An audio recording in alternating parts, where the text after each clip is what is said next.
Trav, obviously you're on the second half of a back-to-back, and it was disappointing from everyone yesterday. Yeah. When you sort of review what happened, what is your message to the team given that third period last night? Yeah, looking back, you get a night to digest the game. You watch the game, and we played an unbelievable first two periods, and then when you have a period like we had in the third, your first thought after a game is that, man, we must have played terrible. Mm-hmm. And when you go back and look, I think we gave up 6 shots, 5-on-5, a shorthanded shot, a power play shot, and an empty net shot. And it's not like all of a sudden we were under siege and couldn't get out of our zone.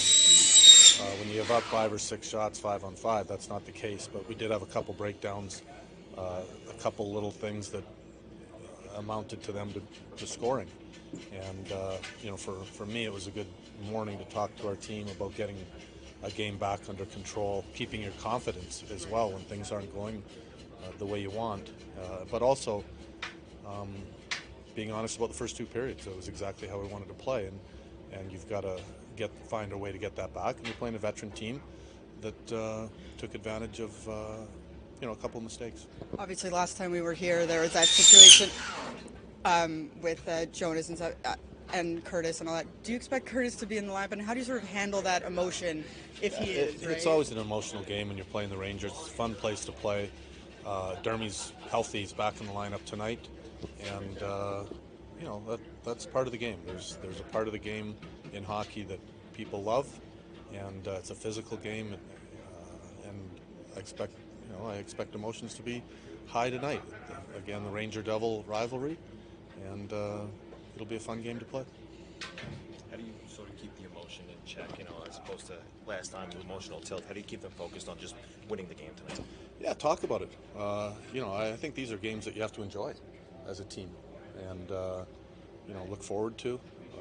Whenever you come to a building that there is a lot of emotion in the game, or whether you're at home or on the road, those are games as players that you've got to be excited to play, and also stay composed and keep your emotional composure to play a game, and not let your emotions get the best of you. Travis, just going back to what you were saying earlier about, talking about those first two periods the other night, what do you know about your team about the way they're able to digest those types of messages and carry them through? They are, but it's easier said than done. Sometimes you lose momentum, you start to feel a little pressure.